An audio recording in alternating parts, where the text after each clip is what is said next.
Hello बच्चों last time पर हमने डिस्कस किया था analytical method of vector addition, जिसमें रिजल्टेंट का फॉर्मूला आया था √a² + b² + 2ab cos theta. और रिजल्टेंट का जो मैग्नीट्यूड आया था उसके कुछ स्पेशल केस बताए थे। अगर दोनों वेक्टर सेम डायरेक्शन में होंगे तो रिजल्टेंट आएगा मैक्सिमम मीन्स a + b।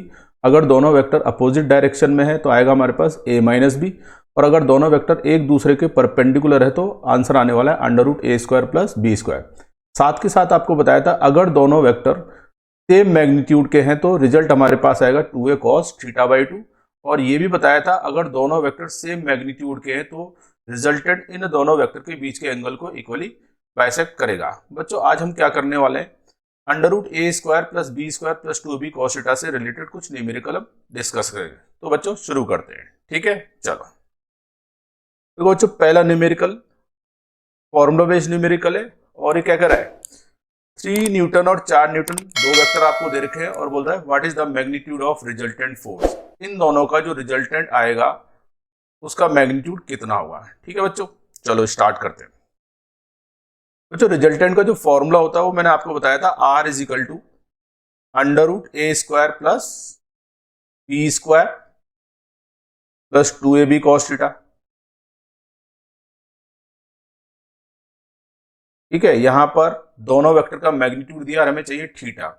अच्छा यहाँ पे थीटा क्या होगा, it is the correct angle between two vectors. और ये कैसे निकालने का, इसको निकालने का मेथड क्या बताया था, दोनों वेक्टर के टेल को टेल से कोइंसाइड करना है। उस सिचुएशन में जो छोटा वाला एंगल होगा वही यहाँ पे थीटा होगा। लेकिन अगर आप ध्यान से देखो इस डायग्राम में एक वेक्टर का हेड और दूसरे का टेल कोइंसाइड किया है, तो हमें करना क्या होगा, टेल को टेल से कोइंसाइड कराना है। तो मैं यहाँ बनाता हूँ इसका डायग्राम। देखो चलो 4 न्यूटन को अपनी जगह रहने देते हैं।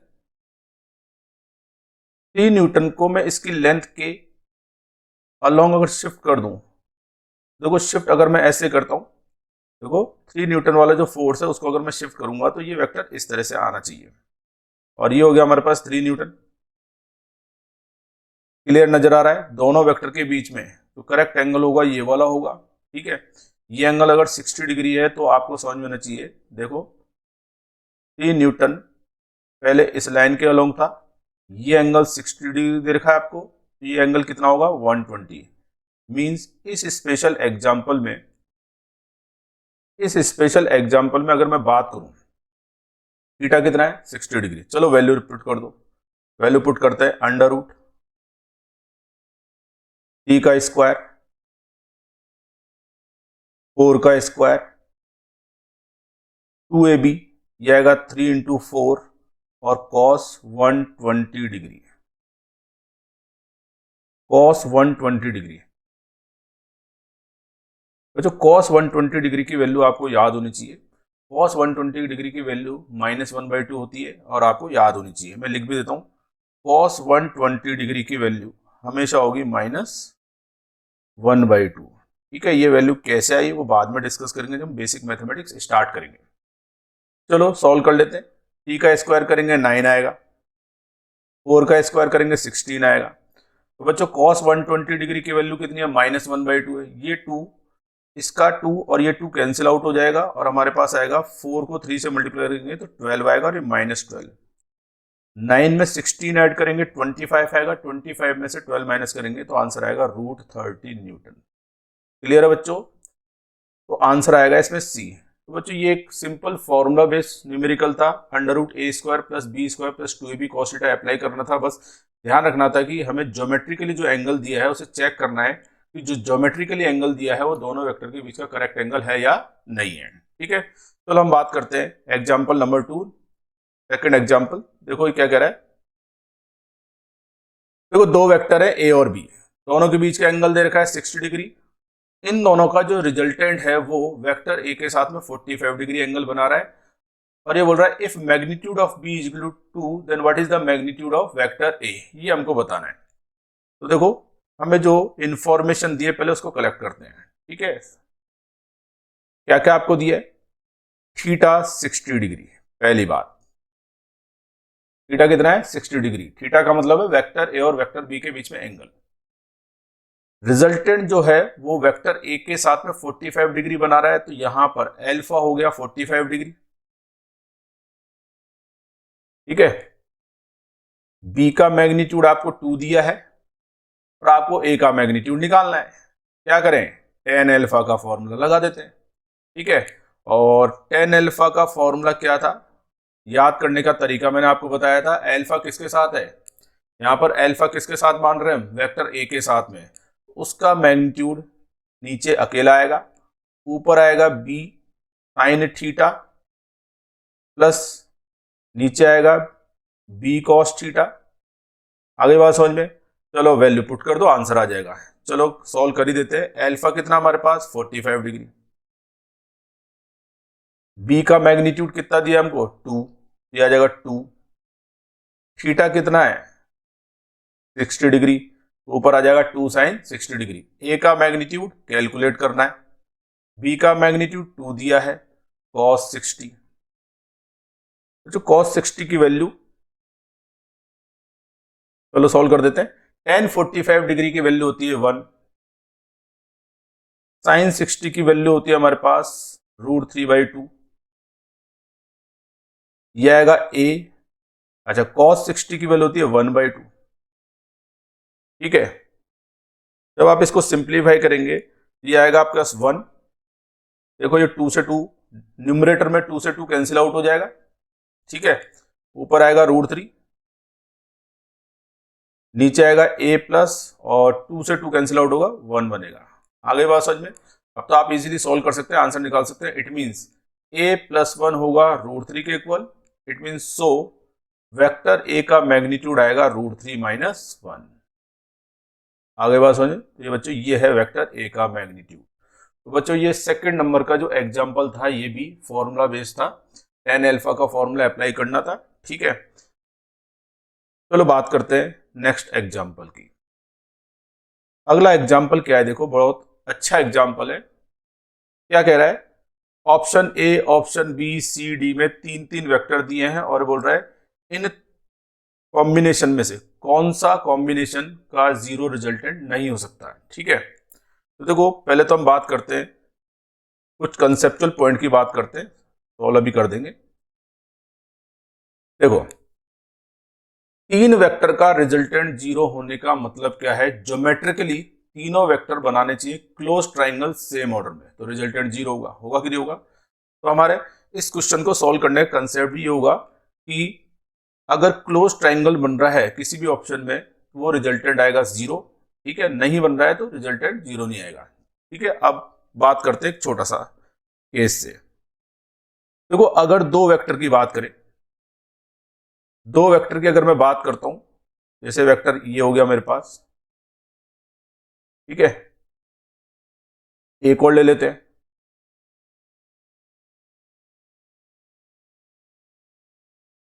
ठीक है, ये ले लिया, मान लो ये उनके स्टार्टिंग पॉइंट। ध्यान से देखो दोनों वेक्टर ये 180 डिग्री पे ले लिए अपोजिट डायरेक्शन में। चलो इस वेक्टर का मैग्नीट्यूड हो गया 4 न्यूटन और इसका मैग्नीट्यूड हो गया 4 न्यूटन। तो आपको पता है दोनों वेक्टर सेम मैग्नीट्यूड के हैं अपोजिट डायरेक्शन में, तो यहाँ पे रिजल्टेंट आएगा 0। यानी 2 वेक्टर अगर सेम मैग्नीट्यूड के हैं तो उनकी अगर मैं डायरेक्शन अपोजिट कर दूं तो उनका रिजल्टेंट 0 आने वाला है। ठीक है,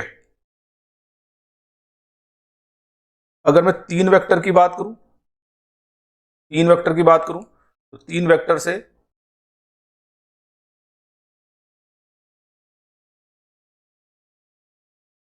देखो ये ट्राइंगल बन गया। ठीक है, और अगर मैं 3 वेक्टर की बात करूं तो इनका रिजल्टेंट तभी 0 हो सकता है जब ये इस क्लोज ट्राइंगल को रिप्रेजेंट करें, लेकिन सेम ऑर्डर में। तीनों वेक्टर का ऑर्डर सेम होना चाहिए। सही कहा मैंने, तो यहां पर भी रिजल्टेंट क्या आएगा 0। अब देखो ये ट्राइंगल लॉ पढ़ाने के बाद मैंने जो रिजल्ट बताया था वो यही बताया था कि अगर आपके पास वेक्टर है वो क्लोज पॉलीगन बनाते हैं सेम ऑर्डर में तो रिजल्टेंट क्या होगा 0। तो देखो रिजल्टेंट 0 होने का कारण क्या है, जैसे मान लो मैंने इसको नाम दे दिया वेक्टर ए, इसको नाम दे दिया वेक्टर बी और इसको नाम दे दिया वेक्टर सी। और इन तीनों वेक्टर की अगर मैं बात करूं तो मैंने आपको बताया था इनमें से कोई से भी 2 वेक्टर ले लो। चलो मान लो मैंने 2 वेक्टर ले लिए, वेक्टर ए और बी का एडिशन करो। तो ट्राइंगल लॉ के अकॉर्डिंग अगर वेक्टर ए और बी, किसकी बात कर रहा हूं, वेक्टर ए और बी का अगर मैं एडिशन करता हूं तो ए और बी को ऐड करने पर जो नया वेक्टर आएगा वो वेक्टर ये आएगा, ये वेक्टर सी के अलोंग होगा, उसके ऊपर ही होगा, लेकिन अपोजिट डायरेक्शन होगा। क्लियर है? इट मींस ए और बी को ऐड करने पर जो रिजल्टेंट आ रहा है वो वेक्टर सी का नेगेटिव वेक्टर है। इस वजह से मैं यहां लिख सकता हूं ए और बी को ऐड करने पर सी का नेगेटिव आएगा। It means vector A plus vector B plus vector C equal to 0। तो बच्चों समझ में आ रही होगी बात मैं क्या बताने की कोशिश कर रहा हूं। तीन वेक्टर का रिजल्टेंट 0 आने का कैसे आएगा कि दो वेक्टर का रिजल्टेंट तीसरे वेक्टर को क्या करे, कैंसिल आउट करे। ठीक है, और वो कंडीशन क्या होगी, जब दो वेक्टर का रिजल्टेंट तीसरे वेक्टर के साथ मैग्नीट्यूड सेम हो और अगर हमने डायरेक्शन अपोजिट कर दी तो रिजल्टेंट क्या हो जाएगा, 0। ठीक है, इसी कंसेप्ट को हम यहां पर अप्लाई करेंगे। कैसे करेंगे, हमारे पास जो तीन वेक्टर है, ऑप्शन ए ले लो, चाहे ऑप्शन बी ले लो, चाहे सी ले लो, चाहे डी ले लो, इनमें जो तीन वेक्टर के कॉम्बिनेशन हमें जो दिए हैं, कोई से भी दो वेक्टर हम लेंगे, उसकी रेंज निकालेंगे। अगर उस रेंज में तीसरा वेक्टर आ रहा है तो हम बोलेंगे इन तीनों वेक्टर का कॉम्बिनेशन 0 रिजल्टेंट प्रोड्यूस कर सकता है। नहीं आ रहा तो नहीं कर सकता। जैसे बात करते हैं ऑप्शन ए, एक एक ऑप्शन चेक करते हैं। ऑप्शन ए की अगर बात करें तो ये है 10, 10, 10। ठीक है, और मेरे से कहा जाता है कि ये कॉम्बिनेशन 0 रिजल्टेंट दे सकता है नहीं दे सकता। ठीक है, डिपेंड करेगा एंगल पे।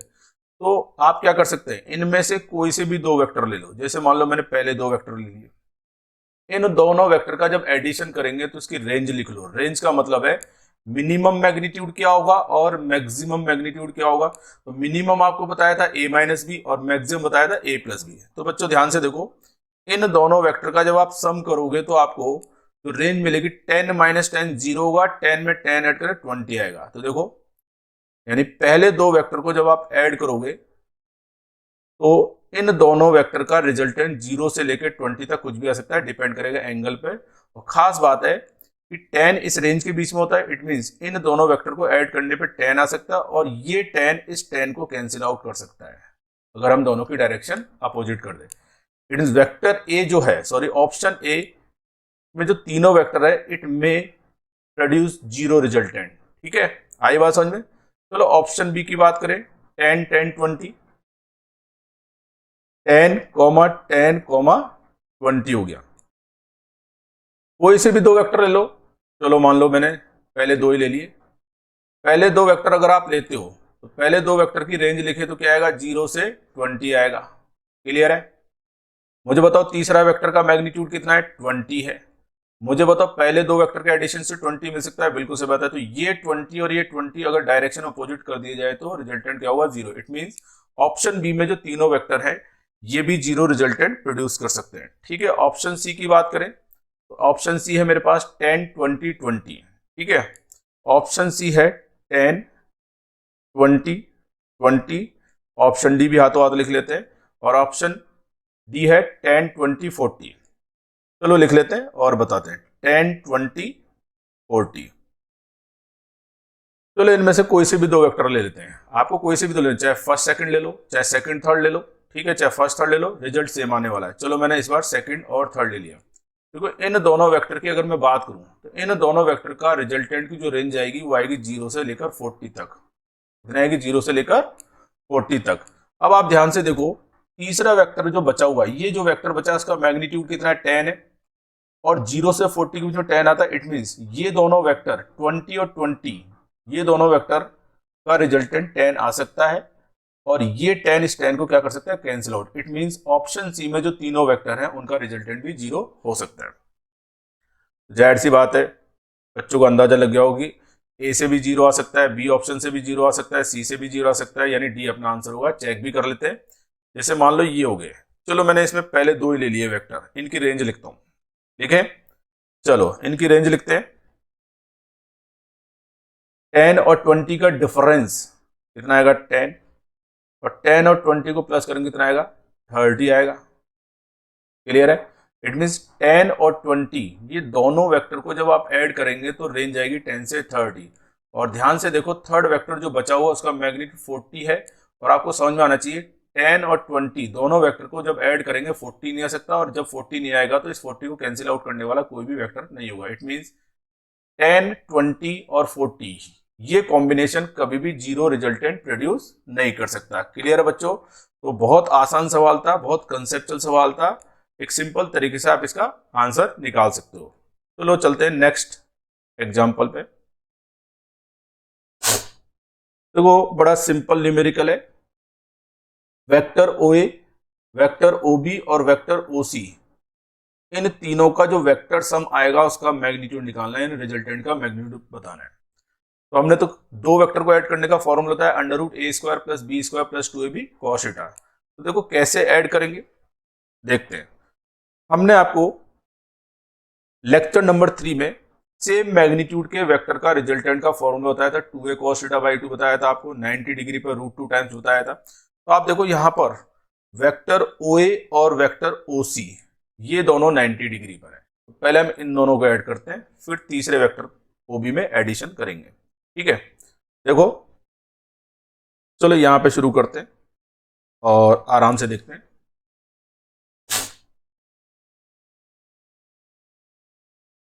देखो अगर आप देखो तो एक वेक्टर है मेरे पास ओ सी, ठीक है, दूसरा वेक्टर है मेरे पास ओ ए, सिर्फ दो की बात कर रहा हूं मैं। और अगर आप देखें ये दोनों वेक्टर 90 डिग्री पर है। ठीक है, ये वेक्टर ओ सी है, ये वेक्टर ओ ए है। ठीक है, इसका मैग्नीट्यूड आर है, इसका मैग्नीट्यूड आर है। ठीक है, और जाहिर सी बात है आप समझ गए होंगे दोनों वेक्टर का मैग्नीट्यूड सेम है, 90 डिग्री पर है। तो इन दोनों का वेक्टर ओ ए और वेक्टर ओ सी का जो रिजल्टेंट आएगा उसका मैग्नीट्यूड आएगा रूट 2 टाइम्स। कितना आएगा? Root 2 times. पैरेललोग्राम से भी देख सकते हैं, पैरेललोग्राम कंप्लीट कर देते हैं, वैसे आप डायरेक्ट भी कर सकते हो। ठीक है, तो देखो पैरेललोग्राम बनाते हैं। पैरेललोग्राम कैसे? यहां से ओ सी के, एक मिनट, यहां से ओ सी के इक्वल लेंथ और इसके पैरेलल, एक, चलो ऐसे बना देते हैं, कुछ प्रॉब्लम आ रही है इसमें। ओसी के पैरेलल मैंने एक लाइन बना दी, सेम लेंथ की, सेम ओए के इक्वल लेंथ की एक लाइन ड्रॉ कर दी ओए के पैरेलल, ये बन जाएगा हमारे पास पैरेललोग्राम। ठीक है, अगर आप ध्यान से देखें ये जो डायगोनल आएगा वो बताएगा इन दोनों का रिजल्टेंट। ठीक है, ये बताएगा इन दोनों का रिजल्टेंट, ओ सी और ओ ए का। और क्या बनेगा बता दिया मैंने, रूट 2 टाइम्स बनेगा रूट 2 आर। क्लियर है? भूल गए हो तो लेक्चर नंबर 3 में आप देखना, उसमें आपको मिलेगा रूट 2a। नहीं तो आप यहां कर भी सकते हो under root R square plus under root R square plus R square से ये आने वाला है। अच्छा, आपको पता होना चाहिए ये एंगल कितना है, 90 डिग्री। तो ये जो रिजल्टेंट आएगा ओ सी के साथ एंगल बनाएगा 45 डिग्री। ठीक है, बता चुका हूं आपको, सेम मैग्नीट्यूड के हैं तो रिजल्टेंट इनके बीच के एंगल को क्या करेगा, इक्वली बाइसेक्ट करेगा। अब मेरे को करना क्या है, मेरे पास बचा vector O B, vector O A और ओ सी को ऐड करने पर तो मेरे को मिला वेक्टर ओपी। अब मुझे ओपी वेक्टर में ओबी को ऐड करना है। ठीक है, अब ध्यान से अगर आप देखें, अगर आप देख लो, बना देता हूं दोबारा डायग्राम।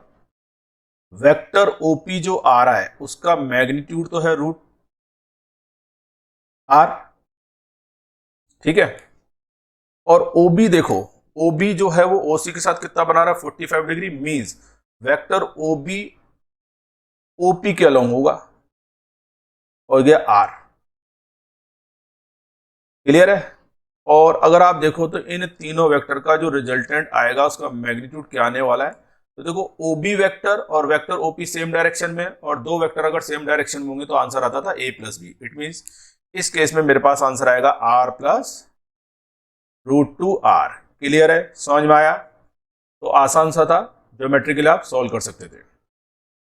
चलो बच्चों बात करते हैं एग्जाम्पल नंबर 5 की। एग्जाम्पल नंबर 5 क्या कह रहा है, 3 न्यूटन का एक फोर्स है जो एक्स एक्सिस के अलोंग है, 4 न्यूटन का एक फोर्स है जो एक्स डायरेक्शन के साथ में 30 डिग्री एंगल पर है, और एक और फोर्स है 4 न्यूटन का जो वाई डायरेक्शन के साथ में 60 डिग्री पर है। तो जो यहां पर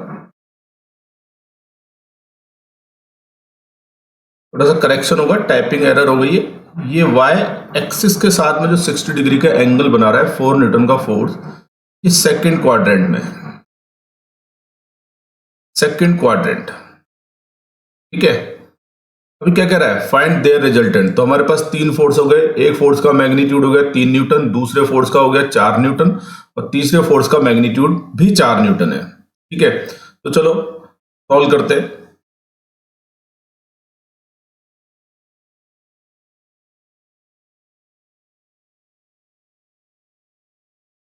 ठीक है, हमने बना लिया एक्स एक्सिस और वाई एक्सिस। ये हो गया एक्स एक्सिस और ये हो गया वाई एक्सिस।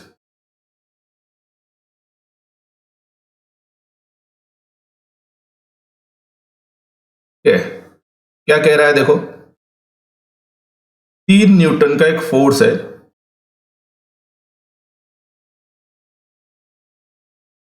तो एक्स एक्सिस के अलोंग है, तो ये हो गया 3 न्यूटन। सेकंड है 4 न्यूटन का फोर्स 30 डिग्री पे,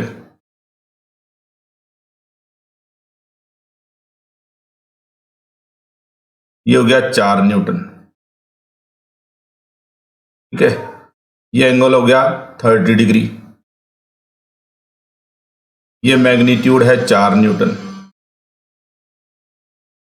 और क्या कह रहा है, 4 न्यूटन का एक और फोर्स है जो वाई एक्सिस के साथ में सेकंड क्वाड्रेंट में रहते हुए 60 डिग्री का एंगल बना रहा है, ठीक है। सेकंड क्वाड्रेंट, ये होगा फर्स्ट क्वाड्रेंट, ये फर्स्ट क्वाड्रेंट है, ये सेकंड क्वाड्रेंट है। तो यहां पर होगा वेक्टर, इसका मैग्नीट्यूड होगा 4 न्यूटन और वाई के साथ में 60 डिग्री, ठीक है। ये हो गया 4 न्यूटन इसका मैग्नीट्यूड और ये एंगल है 60 डिग्री।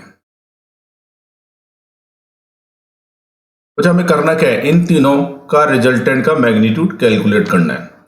कैसे कैलकुलेट करें, तो देखो हमारे पास 3 वेक्टर हैं, लेकिन हमने आपको सिखाया 2 वेक्टर का एडिशन कैसे करते हैं, और वो था under root A square plus B square plus 2ab cos theta से। 2 वेक्टर को ऐड करेंगे, उनके एडिशन में तीसरे को ऐड करेंगे, लेकिन यहाँ पे कुछ स्पेशल केस दिख रहे हैं हमको। देखो ये 4 न्यूटन का फोर्स और ये 4 न्यूटन का फोर्स, अगर आप देखें ध्यान से,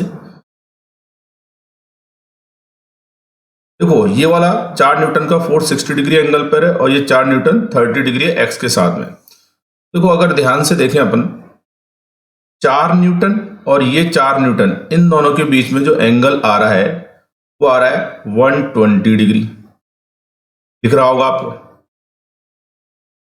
लेक्चर नंबर 3 में हमने आपको बताया था सेम मैग्नीट्यूड के वेक्टर अगर 120 डिग्री पर होंगे तो रिजल्टेंट का मैग्नीट्यूड भी किसी एक वेक्टर के मैग्नीट्यूड के इक्वल होगा। तो यही हमारा केस हो गया, 4 न्यूटन के 2 फोर्स हो गए, दोनों के बीच में एंगल कितना है 120 डिग्री। इट मींस इन दोनों का जो रिजल्टेंट आएगा उसका भी मैग्नीट्यूड क्या होगा, 4 न्यूटन, ठीक है।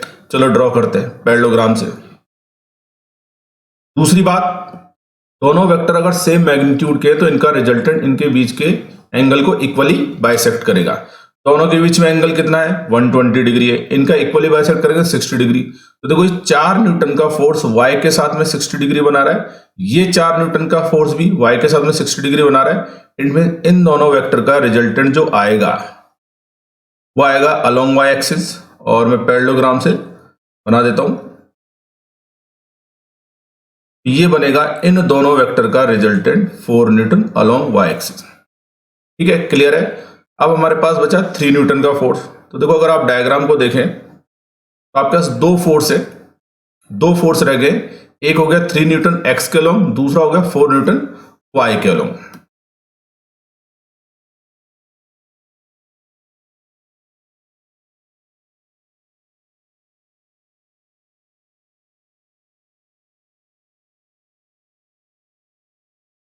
कैसे बना देते हैं फटाफट से, ये देखो एक्स एक्सिस के अलोंग है हमारे पास 3 न्यूटन का फोर्स,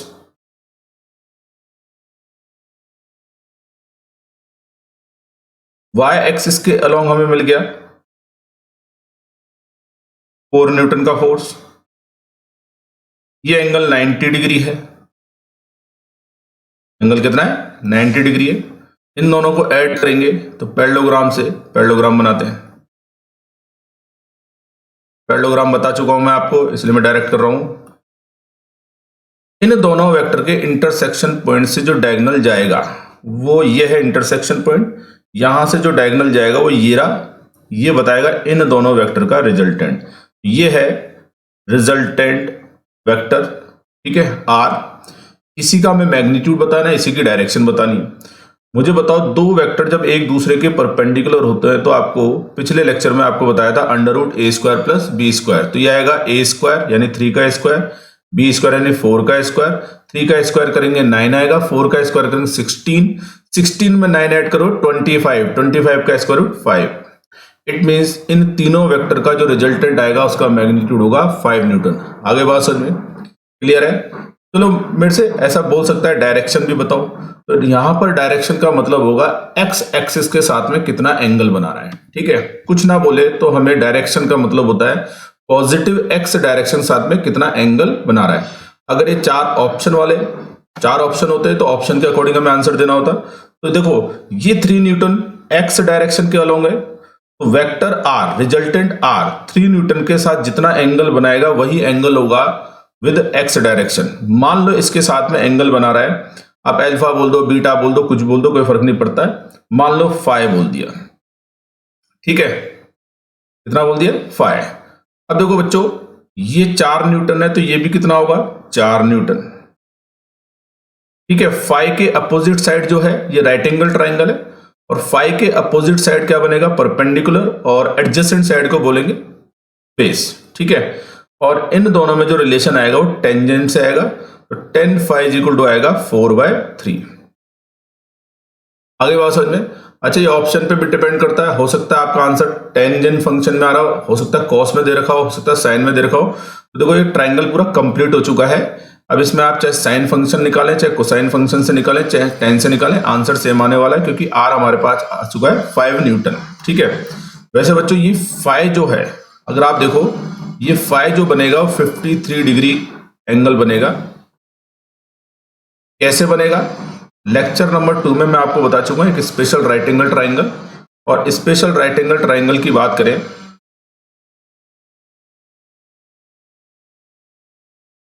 राइट एंगल ट्राइंगल वो होगा जिसका साइड रेशियो होगा 3 4 5, 3:4:5, यानी 3 मीटर 4 मीटर 5 मीटर ट्राइंगल बड़ा कर दोगे तो 6 मीटर 8 मीटर 10 मीटर, लेकिन साइड का रेशियो 3 4 5 होना चाहिए। तो आपको बताया था अपोजिट टू 3 साइड के अपोजिट जो एंगल होगा हमेशा 37 होगा, 4 के अपोजिट होगा 53, और 5 के अपोजिट तो 90 डिग्री होने वाला है, ठीक है। तो आप देखो ये इस क्वेश्चन में हमें यही ट्राइंगल मिला है सॉल्व करने पे। क्लियर है? आगे बात समझ में? ठीक है, चलो बात करते हैं नेक्स्ट एग्जांपल की। देखो क्या कह रहा है, दो फोर्स है हमारे पास, ठीक है। इनका जो मैग्नीट्यूड का रेशियो है वो 3:5 है। इनका रिजल्टेंट का मैग्नीट्यूड दे रखा है 28 न्यूटन, और एंगल ऑफ इंक्लिनेशन 60 डिग्री दे रखा है, ठीक है। तो पहली बात, थीटा गिवन है, थीटा 60 डिग्री है। मान लो रिजल्टेंट वेक्टर आर है तो इसका मैग्नीट्यूड कितना हो जाएगा? 28 न्यूटन। और एक और इंफॉर्मेशन है हमारे पास कि दोनों जो फोर्स है उनका मैग्नीट्यूड का रेशियो है 3:5। तो मान लो let assume that magnitude of vector A is 3x, then magnitude of vector B will be 5x। कर सकते हैं ऐसा, ठीक है। तो ये देखो 3x लिया, ये 5x लिया, ठीक है बच्चों। ये बिल्कुल ये वाला न्यूमेरिकल फॉर्मूला बेस्ड हो गया, सिर्फ आपको जो डेटा थे वो कलेक्ट करने थे और ए का मैग्नीट्यूड एज्यूम करना था, और उसका अकॉर्डिंग बी का मैग्नीट्यूड आ गया x के टर्म्स में। मेरा मकसद होगा यहाँ पर x की वैल्यू कैलकुलेट कर लेना, और x की वैल्यू कैलकुलेट करते ही a का मैग्नीट्यूड आ जाएगा 3 टाइम्स ऑफ x और b का मैग्नीट्यूड आ जाएगा 5x। फॉर्मूला क्या था हमारे पास? R square is equal to A square plus B square plus 2ab cos theta. चलो r कितना दे रखा है? 28। चलो वैल्यू पुट करते हैं, 28 का होल स्क्वायर हो जाएगा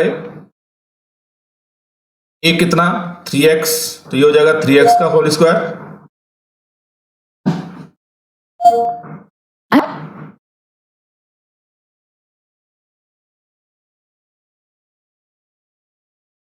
तो देखो ये हो जाएगा 3x का होल स्क्वायर, ये हो जाएगा 5x का whole square, 2 into 3x into 5x into cos theta.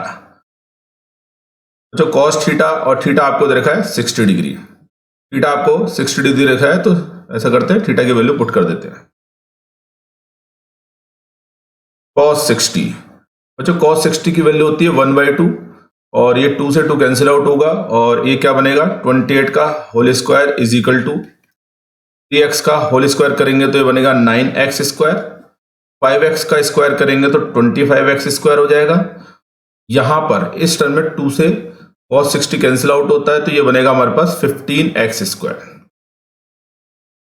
15 25 बनेगा 40, 40 में 9 ऐड करोगे तो 49, तो ये बनेगा 49x square is equal to 28 का होल स्क्वायर। ठीक है, x square is equal to आएगा 28 का स्क्वायर अपॉन 49। देखो x कैलकुलेट करना है तो हम क्या करेंगे, स्क्वायर रूट ले लेते हैं। चलो आपने स्क्वायर रूट ले लिया, 28 का स्क्वायर रूट करोगे तो कितना आएगा, सॉरी 28 का होल स्क्वायर है उसका स्क्वायर रूट करेंगे 28 आएगा, 49 का स्क्वायर रूट करेंगे तो कितना आएगा 7, तो ये x की वैल्यू आ गई। लेकिन हमारा आंसर x नहीं है, हमें a और b की वैल्यू कैलकुलेट करनी है। सो a का मैग्नीट्यूड क्या माना था हमने 3x, चलो a की वैल्यू रिप्लेस कर दो तो x की वैल्यू कितनी है 28/7, 7 4 जा 28, ये बनेगा 12 न्यूटन। आगे बात समझ में, तो a का मैग्नीट्यूड आएगा 12 न्यूटन एंड b का मैग्नीट्यूड कितना हुआ था 5x। चलो x की वैल्यू रिप्लेस कर दो, x की वैल्यू कितनी है 28/7, 7 4 जा 28, 4 5 जा 20, तो 20 न्यूटन आएगा। आगे बात समझ में, ये हमारे पास a का मतलब एक वेक्टर है उसका मैग्नीट्यूड आएगा 12 न्यूटन और दूसरे वेक्टर का मैग्नीट्यूड आएगा 20 न्यूटन। क्लियर है बच्चों, आगे बात समझ में। चलो नेक्स्ट एग्जांपल की बात करते हैं, एग्जांपल नंबर 7। तो क्या कह रहा है, दो फोर्स हैं किसी पॉइंट पे एक्ट कर रहे थे और उन फोर्स का जो रिजल्टेंट आ रहा है, ठीक है, उसकी ग्रेटेस्ट वैल्यू कितनी है 10 न्यूटन, माने मैक्सिमम माने a प्लस बी की वैल्यू है, और लीस्ट मतलब मिनिमम वैल्यू कितनी तरह की 6 newton, means a minus B अगर मैं a के मैग्नीट्यूड को बड़ा मानूं। अभी बोलता है इफ स्मॉलर फोर्स, छोटे वाले फोर्स को अगर 4 न्यूटन से इंक्रीज कर दे, इस सिचुएशन में दोनों वेक्टर का जो रिजल्टेंट आएगा उसका मैग्नीट्यूड क्या होगा जब दोनों 90 डिग्री पर हों। तो बच्चों हमने आपको बताया था अगर दो वेक्टर 90 डिग्री पर होंगे तो उनका रिजल्टेंट का मैग्नीट्यूड आएगा √a² प्लस b²। कैसे ना कैसे करके मेरे को दोनों वेक्टर का मैग्नीट्यूड चाहिए, ठीक है। तो जो हमें इंफॉर्मेशन दी उसके अकॉर्डिंग इसको हम सॉल्व करते हैं। देखो क्या कह रहा है, मान लो वेक्टर a का मैग्नीट्यूड वेक्टर b से बड़ा है, मान लेते हैं। अब क्या क्या दिया, गिवन दैट, देखो मैक्सिमम मैग्नीट्यूड आएगा a प्लस बी और अकॉर्डिंग प्रॉब्लम ये 10 न्यूटन के इक्वल है। चलो इक्वेशन नंबर 1 ले ली। मिनिमम दिया 6 न्यूटन और वो आएगा a माइनस बी, ये हो जाएगा 6 न्यूटन, ठीक है। हल्की फुल्की मैथमेटिक्स तो आपको आनी चाहिए, यानी मुझे a का मैग्नीट्यूड चाहिए और b का मैग्नीट्यूड चाहिए इस क्वेश्चन को आगे प्रोसीड करने के लिए। दोनों इक्वेशन को ऐड करोगे तो b से b कैंसिल आउट हो जाएगा, ये बनेगा 2 times of a left hand side में और राइट हैंड साइड में आएगा 16। सो a का जो मैग्नीट्यूड आने वाला है वो आएगा 8 न्यूटन और b, तो क्या करें, a का जो मैग्नीट्यूड आया 8 न्यूटन, उसको किसी भी इक्वेशन रख दो, 1 में रख दो 2 में रख दो, कोई फर्क नहीं पड़ता। चलो मैंने 1 में रख दिया, तो देखो इक्वेशन 1 में a की जगह 8 न्यूटन रखोगे, इधर जाएगा -8 होगा, 10 में से 8 माइनस करेंगे तो कितना आएगा 2, इट मीन्स 2 न्यूटन। ये तो हुआ सवाल का पहला पार्ट। अभी हमने सिर्फ पहले केस में जो दोनों वेक्टर है उनके मैग्नीट्यूड हमने कैलकुलेट कर लिया, लेकिन सिचुएशन क्या है, सेकंड सिचुएशन, स्मॉलर फोर्स को इंक्रीज करना है 4 न्यूटन से। तो स्मॉलर फोर्स कौन सा है, b का पहले मैग्नीट्यूड कितना था 2 न्यूटन, अगर 4 ऐड कर दें कितना हो जाए 6 न्यूटन। यानी सेकंड सिचुएशन, सेकंड केस में क्या हो रहा है, वेक्टर ए के मैग्नीट्यूड को कोई चेंज नहीं किया गया है, सिर्फ नया जो वेक्टर बनेगा बी डैश बनेगा। और वो कैसे बनेगा, जो बी का पहले वाला मैग्नीट्यूड था उसमें 4 न्यूटन ऐड कर दिया, तो कितना आ जाएगा 6 न्यूटन। क्लियर है बच्चों, आ गई बात समझ में। अब बड़ा आसान सवाल हो गया, ये क्या कह रहा है, अब ये कह रहा है कि वेक्टर ए और बी डैश अगर ये 90 डिग्री पर होते तो मुझे इन दोनों का रिजल्टेंट का मैग्नीट्यूड बताना है। तो ये आर डैश मान लो, दो वेक्टर अगर एक दूसरे के परपेंडिकुलर होंगे तो रिजल्टेंट क्या आएगा, under root A square plus B square, B dash का स्क्वायर हो गया, कितना हो जाएगा अंडर रूट ए कितना हमारे पास 8, बी डैश कितना है 6, 8 का स्क्वायर करो 64, 6 का स्क्वायर करो 36, 100 ऐड करने पर और स्क्वायर रूट 10 न्यूटन। क्लियर है बच्चों, ये भी एक सिंपल जो हमने केस बताए थे उसके अकॉर्डिंग न्यूमेरिकल था, काफी अच्छा न्यूमेरिकल है और बेसिक न्यूमेरिकल बोला जा सकता है। चलो बात करते हैं नेक्स्ट एग्जाम्पल, नेक्स्ट प्रॉब्लम आने वाली है और एग्जाम्पल नंबर 8 काफी अच्छा एग्जाम्पल है, ठीक है। और एग्जाम्पल 8 की अगर मैं बात करता हूं तो एग्जाम्पल 8 में क्या कह रहा है, the sum of magnitude of two forces is 18 newton, यानी सीधे सीधे तौर पे बोल रहा है दो वेक्टर है उनके मैग्नीट्यूड को अगर ऐड कर देंगे तो वो 18 न्यूटन आ रहा है, लेकिन इन दोनों वेक्टर का जो रिजल्टेंट आएगा उसका मैग्नीट्यूड दिया है 12 newton. Find magnitude of each force if resultant is perpendicular to the smaller force. Condition दे दी कि दोनों फोर्स का मैग्नीट्यूड क्या होगा अगर इनका जो रिजल्टेंट आ रहा था वो छोटे वाले फोर्स के साथ 90 डिग्री का एंगल बना रहा है, ठीक है। तो देखो चेक करते हैं क्या हो सकता है इसमें। पहले देखते हैं क्या क्या इंफॉर्मेशन गिवन है। चलो पहले तो मान लेते हैं, let assume that vector A plus vector B is equal to vector R, ठीक है। अब जो जो इंफॉर्मेशन गिवन है वो चेक करते हैं। ए का मैग्नीट्यूड पता नहीं है, बी का मैग्नीट्यूड पता नहीं है, ठीक है, लेकिन हमें आर की वैल्यू जो दे रखी है रिजल्टेंट वो दे रखा है 12। एक इंफॉर्मेशन है आर का मैग्नीट्यूड दे रखा है आपको। मान लो वेक्टर ए और वेक्टर बी के बीच में एंगल कितना है थीटा, ठीक है। और मान लेते हैं वेक्टर ए का मैग्नीट्यूड, वेक्टर ए जो है उसका मैग्नीट्यूड छोटा है और बी का मैग्नीट्यूड बड़ा है, तो वेक्टर ए एंड ये दे रखा है and vector A is perpendicular to vector R, ठीक है। अब देखो जो इंफॉर्मेशन दी है उसके साथ साथ एक और इंफॉर्मेशन दी है,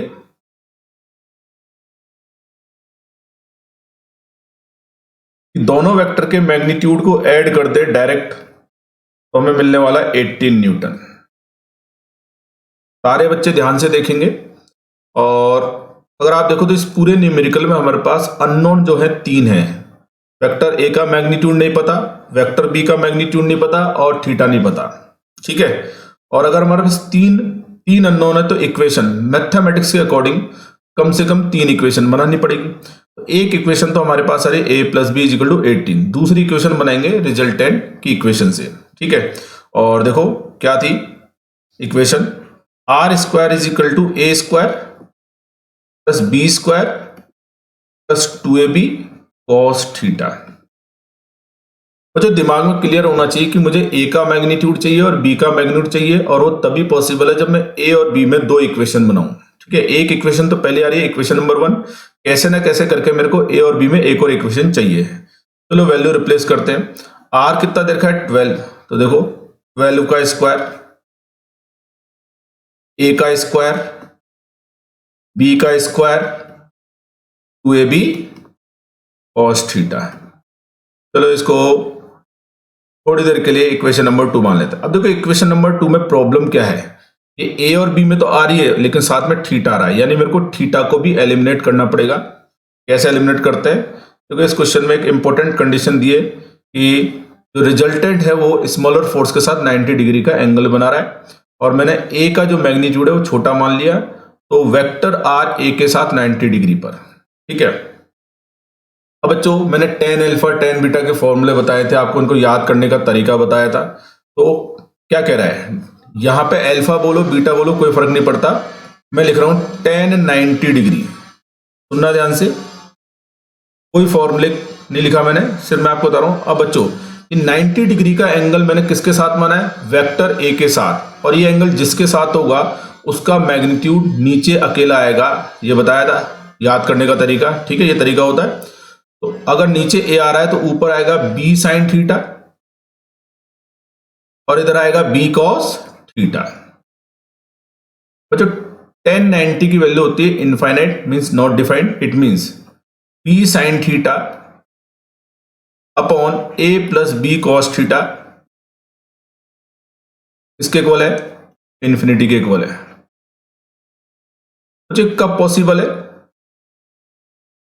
कब पॉसिबल है, जैसे मैं बात करता हूं यहां पर x अपॉन वाई की बात करें, सुनना ध्यान से, इसका मतलब क्या है, x अपॉन वाई अगर इन्फिनिटी है ये तभी पॉसिबल है या तो x की वैल्यू इन्फिनिटी को टेंड्स करे यानी x की वैल्यू इनफाइनाइट हो, या y किसके इक्वल हो, जीरो के इक्वल। ये मैथमेटिक्स के अकॉर्डिंग मैं आपको बता रहा हूं, मैथमेटिकली अगर x अपॉन वाई ये रेशियो अगर इनफाइनाइट के इक्वल है वो तभी पॉसिबल है जब x इनफाइनाइट हो या y जीरो। क्लियर है। चलो अब हमारे वाले केस में देखते हैं। हमारे वाले केस में देखें तो ऊपर आ रहा है b sine theta, b sine theta numerator, और न्यूमरेटर क्या होना चाहिए, इनफाइनाइट, जो पॉसिबल नहीं है क्योंकि साइन की वैल्यू -1 से +1 होती है, और यहां पर हम जो भी वेक्टर बात कर रहे हैं उन वेक्टर का मैग्नीट्यूड इनफाइनाइट नहीं होगा। तो x is equal to infinity यहां पर हम खारिज कर देंगे, यहां पर नहीं लेंगे, लेकिन ऐसा हो सकता है a plus B cos theta किसके इक्वल हो जाए, zero. It means that is, समझ रहे बच्चों, मैं दोबारा बता देता हूं, x अपॉन वाई इनफाइनाइट होने का मतलब है x इनफाइनाइट होना चाहिए या y जीरो होना चाहिए, वो किसी भी इक्वेशन में हो सकता है, लेकिन फिजिक्स के अकॉर्डिंग यहां पर अगर हम देखें तो b साइन थीटा क्या है, न्यूमरेटर में आ रहा है, और RHS इनफाइनाइट हो रहा है, इसका मतलब या तो b साइन थीटा इनफाइनाइट होना चाहिए या a plus B cos theta किसके इक्वल होना चाहिए, जीरो के इक्वल। अब b साइन थीटा तो देखो इनफाइनाइट नहीं हो सकता है, ठीक है, वो तभी पॉसिबल है जब वेक्टर b का मैग्नीट्यूड इनफाइनाइट हो जाए, और अगर वेक्टर b का मैग्नीट्यूड इनफाइनाइट है तो ये प्रॉब्लम क्रिएट नहीं हो सकती क्योंकि रिजल्टेंट जो आ रहा है 12 न्यूटन आ रहा है, ठीक है, आगे बात समझो। इसी वजह से a और b cos थीटा का एडिशन इस केस में क्या होगा, जीरो। ठीक है बच्चे, बहुत इंपॉर्टेंट रिजल्ट आया है जो मैं आपको लिख के बता रहा हूं। अगर दो वेक्टर का रिजल्टेंट जो आ रहा है वो वेक्टर a के साथ में 90 डिग्री का एंगल बनाएगा तो आप इसको रट सकते हैं, a plus B cos theta किसके इक्वल होगा, जीरो, और b के साथ 90 डिग्री है तो बन जाएगा b plus a cos theta is equal to zero. ठीक है, क्या करें, यहां से हम सॉल्व कर सकते हैं, ठीक है, क्लियर है। तो देखो यहां से सॉल्व करें तो ये बनेगा मेरे पास b cos थीटा, अदला बदली कर रहे हैं, इज इक्वल टू का -a। सो cos थीटा जो आने वाला है वो आएगा -a/b, इक्वेशन नंबर 3 हो गई। तो बच्चों हमने 3 इक्वेशन डिजाइन कर ली। नंबर 1 इक्वेशन आपको बता दी, a plus B equal to 12। Number 2 equation है 12 square equal to a square plus b square plus 2ab cos theta. तो क्या करें, मैंने आपको बताया था मुझे a और b में 2 इक्वेशन चाहिए, तो नंबर 1 इक्वेशन से मुझे कोई प्रॉब्लम नहीं है, नंबर 2 इक्वेशन में cos आ रहा है, तो क्या करें, नंबर 3 से नंबर 2 में cos की वैल्यू रिप्लेस करते हैं। ठीक है, इट मीन्स नंबर 3 से नंबर 2 में cos की वैल्यू रिप्लेस करते हैं। ठीक है, करते हैं, चलो क्या था, नंबर 2 इक्वेशन में 12 का स्क्वायर यानी ये बनेगा 144। नंबर 2 इक्वेशन लिख रहा हूं, a square plus B square plus 2ab cos theta. अब बच्चों cos थीटा की वैल्यू क्या आ रही है, देखो नंबर 3 से -a/b। क्लियर है, क्या करें, देखो ये b से b कैंसिल आउट हो जाएगा, b से b कैंसिल आउट हो गया, b से b जैसे ही कैंसिल आउट होगा तो ये क्या बनेगा, 144 होगा। बच्चों ध्यान सुनना, ये बनेगा मेरे पास, ये 2a है, ये -a, 2a को -a से मल्टीप्लाई करोगे तो -2a स्क्वायर आएगा, और लिख देता हूं चलो, a square plus b square -2a square 144 is equal to, बच्चों ये क्या है, a स्क्वायर, ये कितना है -2a स्क्वायर, क्या बनेगा -a स्क्वायर, तो ये बन जाएगा b square -a square. Clear है, लेफ्ट LHS और RHS को मैं शिफ्ट कर देता हूं, तो इट मीन्स ये बनेगा B square minus A square is equal to 144। Clear है बच्चों? हमने छोटी क्लास में पढ़ा है A square minus B square is equal to होता है A plus B, A minus B. इसको मैं लिख सकता हूं लेफ्ट हैंड साइड में जो B square minus A square, इसको लिख सकते हैं बी प्लस ए, बी माइनस ए, और यह आ जाएगा 144। क्लियर है? बी प्लस ए की वैल्यू आपको इक्वेशन नंबर 1 में दे रखी है 18, देख लो ध्यान से।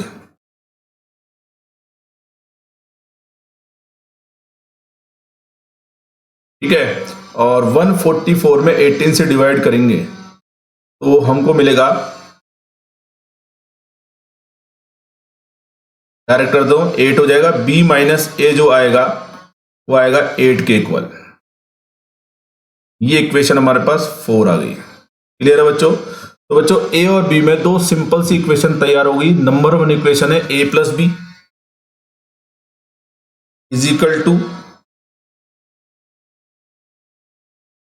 एक minute, a plus B value हमने गलत रिप्लेस कर दी, a प्लस बी 18 है, बिल्कुल सही है, a प्लस बी 18 है, सॉरी। क्या करें अब? आप इसको सॉल्व कर सकते हो, ऐड कर दोगे तो ये कैंसिल आउट हो गया, b और b कितना बनेगा 2b बनेगा, 18 में 8 ऐड कर दोगे 26 आ जाएगा।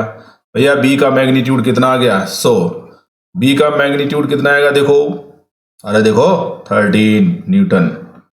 और b की वैल्यू किसी भी इक्वेशन रख दो, चाहे 1 में रखो चाहे 4 में, तो a का मैग्नीट्यूड कितना आएगा आपके पास, देखो a का मैग्नीट्यूड आपके पास आएगा 5 न्यूटन। तो बच्चों अपना आंसर आएगा 13,5। ठीक है, क्लियर है? आगे बात समझ में? तो देखो हमारा आंसर जो आएगा वो है 13, ऑप्शन सी।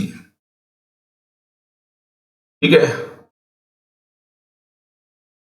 बच्चों, ये पूरा जो न्यूमेरिकल है इक्वेशंस बना के सॉल्व किया, r is equal to under root A square plus B square plus 2ab cos theta से भी सॉल्व किया। अब इसका एक मेथड है ज्योमेट्रिकल मेथड, और ज्योमेट्रिकल मेथड से ये वाला न्यूमेरिकल इजीली सॉल्व हो सकता है। देखो कैसे, पहले तो आप देखो सिचुएशन क्या हो रही है, वेक्टर ए में वेक्टर बी को ऐड किया तो रिजल्टेंट आ रहा है r, और रिजल्टेंट वेक्टर ए के साथ में 90 डिग्री एंगल बना रहा है जो हमने एज्यूम किया। It means vector A, vector B और वेक्टर आर क्या बना रहे हैं, राइट एंगल ट्रायंगल। अब बच्चों राइट एंगल ट्रायंगल बन गया तो काम आसान हो गया, हुआ कि नहीं हुआ? तो चलो मैं वो राइट एंगल ट्रायंगल पहले बना देता हूं। ठीक है, चलो पहले राइट एंगल ट्रायंगल बनाते हैं, फटाफट से बना देते हैं विदाउट एनी एरो। ठीक है, पहले तो मैं राइट एंगल ट्रायंगल बना रहा हूं विदाउट एनी एरो।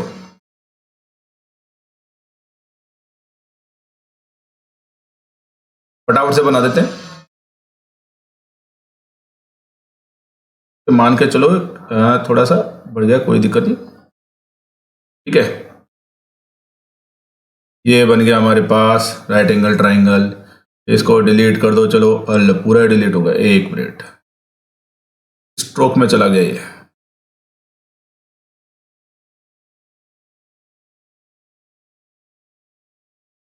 ठीक है, ये हो गया राइट एंगल ट्रायंगल। अब जो न्यूमेरिकल दिया उसके अकॉर्डिंग वेक्टर आर और वेक्टर ए क्या होने चाहिए 90 डिग्री पर। इट मींस अगर इसको मैं मानूं वेक्टर ए, ये बनेगा वेक्टर आर, तो ये 90 डिग्री पे, तो ये बनेगा वेक्टर बी। क्लियर है? आगे बात समझ में? और अगर आपको इस ट्रायंगल को कंप्लीट ही करना है कि एरो के साथ में, तो देखो ए और बी का ऑर्डर रहेगा सेम। हालांकि यहाँ पे ए और बी का जो ऑर्डर मैं लिख रहा हूँ अभी काम नहीं आने वाला इस न्यूमेरिकल में। ए और बी का जो ऑर्डर मैं मेंशन कर रहा हूँ तभी काम आएगा जब दोनों वेक्टर के बीच का एंगल पूछा जा रहा होता है, और आर जो आएगा उसका ऑर्डर इनके अपोजिट आएगा। ठीक है, अब देखो ये बन गया राइट एंगल ट्रायंगल। ठीक है, एक इक्वेशन मेरे पास आ चुकी थी a प्लस बी, दोनों के मैग्नीट्यूड को ऐड कर दे तो 80 न्यूटन आने वाला है ही। ठीक है, जो हम पहले मेथड में हमने किया है वो, बस हम यहाँ पर क्या देख रहे हैं, देखो आप देखो ये राइट एंगल ट्रायंगल है, इसका मैग्नीट्यूड b है जो मुझे नहीं पता कैलकुलेट करना है, इसका मैग्नीट्यूड a है और इसका मैग्नीट्यूड आपको 12 दे रखा है। मैथमेटिकली थोड़ा अगर आप सोचो कि ए और बी में मेरे पास इक्वेशन आ चुकी है नंबर 1, दूसरी इक्वेशन यहां कैसे बनाए, तो यह है राइट एंगल ट्राइंगल और मेरे को तीनों साइड में रिलेशन जो मिलेगा वो किससे मिलेगा, पाइथागोरस थ्योरम से। मींस सबसे बड़ी साइड का स्क्वायर यानी B square is equal to होगा रिमेनिंग टू साइड के स्क्वायर के एडिशन के इक्वल। होगा कि नहीं होगा, पाइथागोरस थ्योरम लगा दी। देखो हमने बीच में बहुत सारी इक्वेशन इस्तेमाल करी। अब आप देखो जब आप इसको सॉल्व करोगे ये क्या बनेगा, B square minus A square is equal to 144। तो देखो हम डायरेक्ट इस इक्वेशन पर आ गए, ये वाली इक्वेशन जो आपको लिख के बताई थी, ये वाली इक्वेशन पर आ गए। क्लियर है बच्चों? इट मींस आप अगर न्यूमेरिकल को ध्यान से पढ़ें तो आपको पता लगा है ट्राइंगल बनेगा और राइट एंगल ट्राइंगल बनेगा, तो आप इस छोटे वाले मेथड से भी आप सॉल्व कर सकते हैं। ठीक है, और आगे आप सॉल्व कर ही लेंगे, जो मैं सॉल्व कर चुका हूं। देखो B square minus A square equal to 144 को सॉल्व किया था, तो आंसर वही आएगा। क्लियर है? चलो इसी तरह का एक एग्जांपल ले रहे हैं, एग्जांपल नंबर 9। देखो एग्जांपल नंबर 9 क्या कह रहा है, the resultant of two vectors A and B is at right angle to vector A. ठीक है, and its magnitude is half of that of B, find angle between vector A and B. तो बच्चों इसको equation से भी solve कर सकते हैं, हमें थीटा कैलकुलेट करना है, यानी इससे पहले वाला जो एग्जांपल था उसमें इक्वेशन हमने बनाई थी, उस इक्वेशन से हमने सॉल्व किया, लेकिन मैं इसको डायग्राम से सॉल्व करूंगा और आप ध्यान से देखना। यहाँ पे अच्छा न्यूमेरिकल है और आप देखो लेट एज्यूम दैट, पहली बात resultant vector is R and A plus B and given that क्या क्या दिया आपको, वेक्टर आर वेक्टर ए के साथ में 90 डिग्री का एंगल बना रहा है। क्लियर है? दे रखा है। And magnitude of vector R is half of magnitude of B, ये लिखा है देखो, magnitude is half of that of B. ठीक है, थीटा कैलकुलेट करना है, क्या कैलकुलेट करना है हमें, थीटा कैलकुलेट करना है। चलो इधर आ जाते हैं, चलो बच्चों राइट एंगल ट्राइंगल बनाते हैं। ठीक है, तो चलो बना देते हैं, फटाफट से बनाता हूं मैं।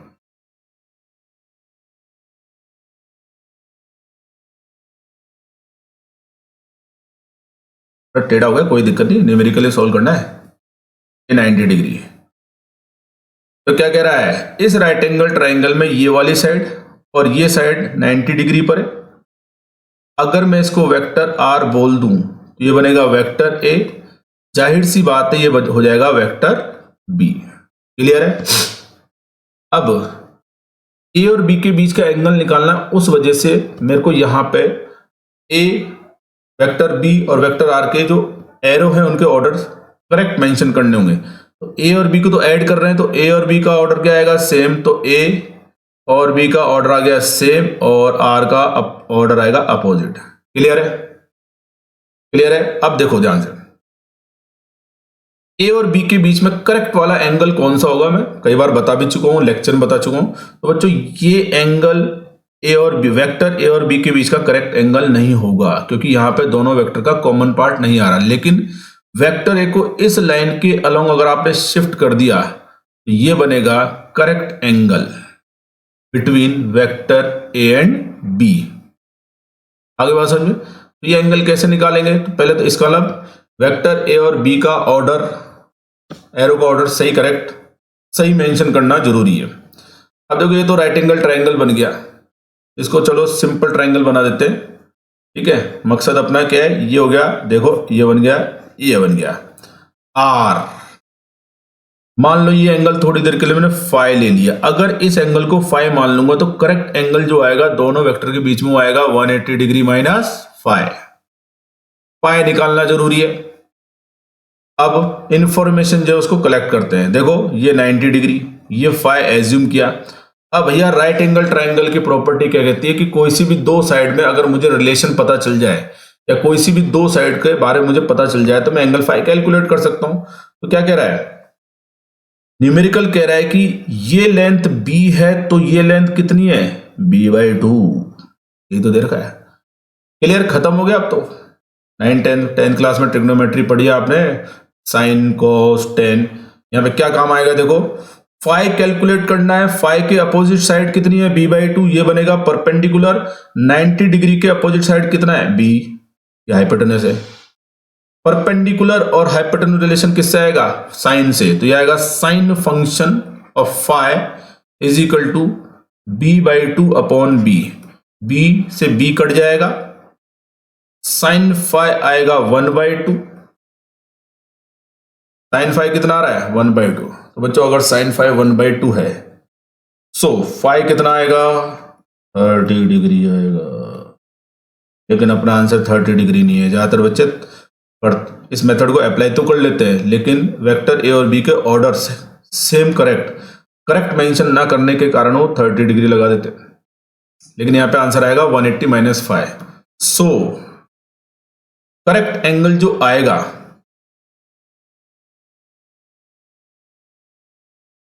Between vector A and vector B, 180 - 5, pi के लिए 30, तो हमारा आंसर आएगा 150 डिग्री। क्लियर है बच्चों, आगे बात समझ में, ठीक है।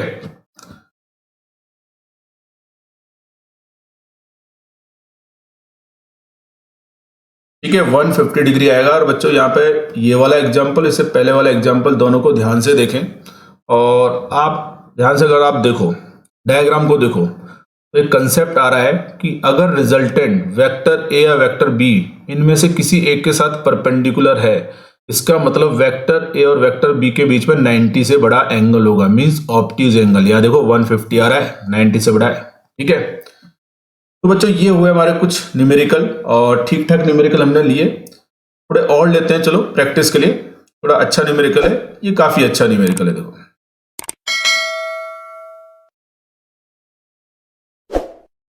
हाँ, देखो क्या कह रहा है, पी और क्यू का रिजल्टेंट आर दे रखा है, ठीक है। इंफॉर्मेशन कलेक्ट करते हैं पहले भैया, है ना।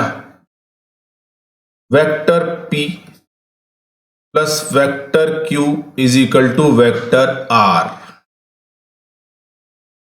अब पहली सिचुएशन क्या कह रहा है, if Q is double means Q के मैग्नीट्यूड को डबल किया, और कोई छेड़खानी नहीं की है।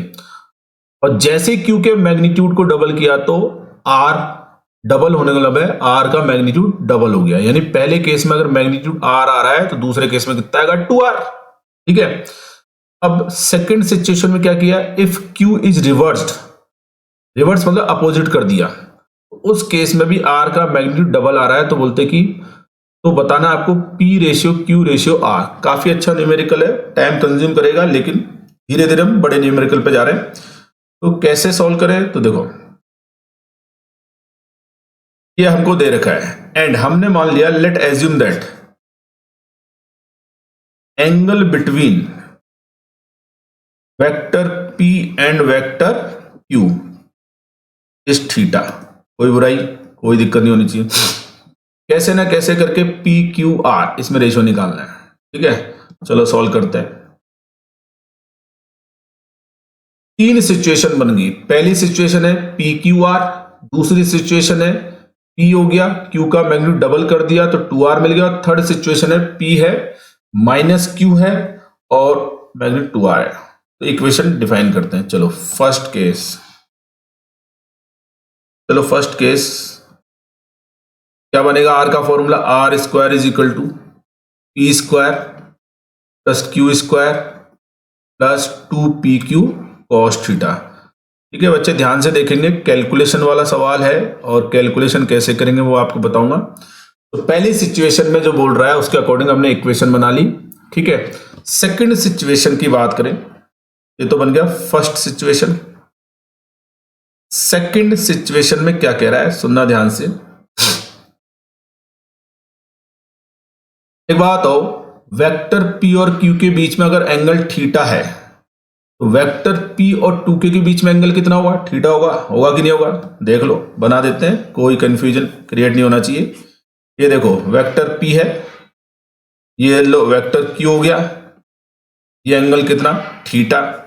मुझे बताओ वेक्टर P तो अपनी जगह है ही, वेक्टर 2Q सिर्फ मैग्नीट्यूड डबल किया है, तो मैग्नीट्यूड डबल करने का मतलब है जो नया वेक्टर बनेगा वो बनेगा ये।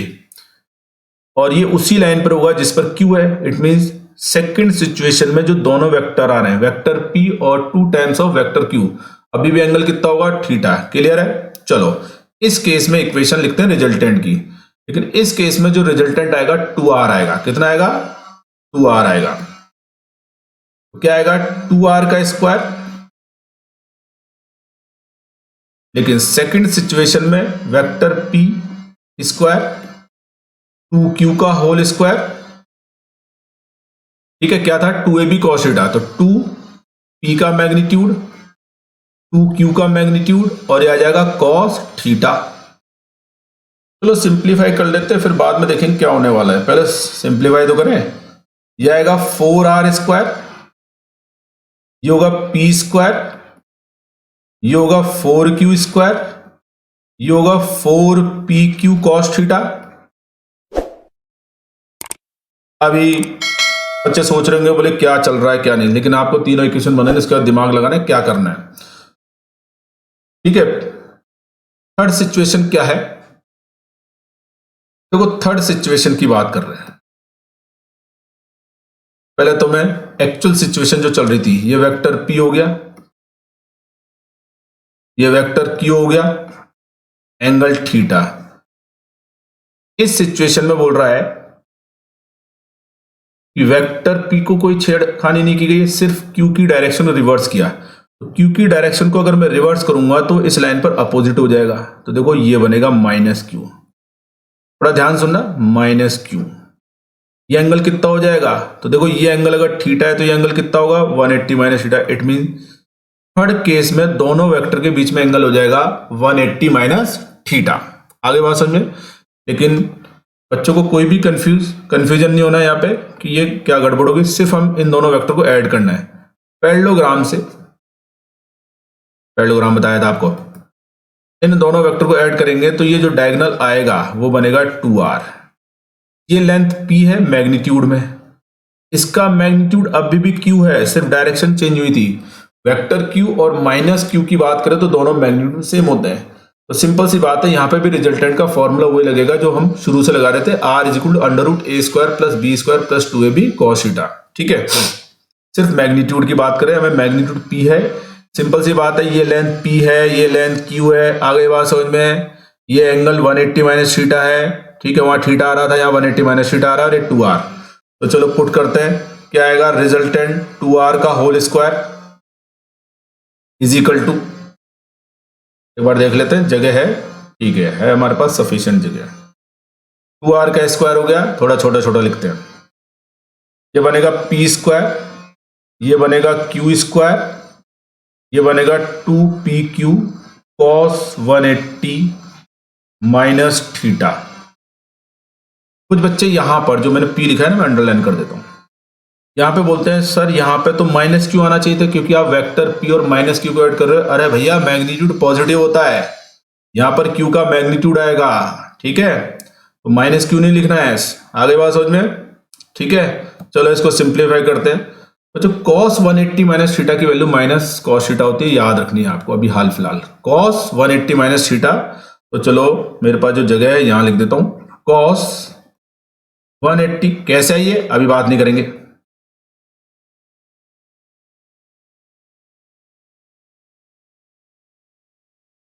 ठीक है, चलो सॉल्व करते हैं। ये क्या बनेगा?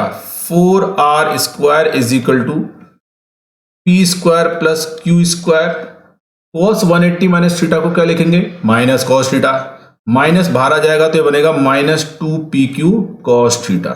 अब लगाना पड़ेगा तिकड़म। तिकड़म लगाने के लिए दुनिया भर की प्रैक्टिस आपको करनी होती है मैथमेटिक्स और न्यूमेरिकल में। मेरा मकसद है PQR चाहिए, थीटा नहीं चाहिए। तो पहले थीटा उड़ाते हैं। देखो इक्वेशन नंबर 2 को देखो आप, ठीक है। इक्वेशन नंबर 1 को देखो, 2pq cos थीटा। c को देखो, -2p cos थीटा। तो क्या 1 और 3 को ऐड कर दे तो पहले तो ये थीटा तो खत्म हो दो इक्वेशन से, तो बाय 1 + 3 को ऐड कर दो। चलो ऐड करते हैं, क्या करते हैं? ऐड करते हैं, ठीक है। जगह कम इसलिए मैं डायरेक्ट कर रहा हूं। देखो ऐड करो, तो देखो बच्चों, अगर आप आर स्क्वायर, चलो लिख ही देता हूं मैं एक जगह, R square is equal to P square plus Q square plus 2pq cos theta, ये इक्वेशन नंबर 1 आ रही थी। ठीक है, चलो और एक और इक्वेशन आ रही थी 4r square is equal to P square plus Q square. देख लो ध्यान से, इक्वेशन नंबर 2 लिख रहा हूं, ये रही, P square 4r square P square 4q square आएगा, ये बनेगा 4q स्क्वायर और ये बनेगा 4pq कॉस थीटा। थोड़ा बच्चा आप ध्यान से देखना और प्रैक्टिस भी करनी है। चलो 1 और 3 को ऐड करो, 1 और 3 को ऐड करो, 1 और 3 को ऐड करो तो क्या होगा, 2p cos थीटा और 2pq cos theta cancel out, add कर दो तो क्या बनेगा, 5r square is equal to 1 और 3, p स्क्वायर कितना आएगा, 2p स्क्वायर, q स्क्वायर कितना आएगा, जल्दी बोलो, 2q स्क्वायर।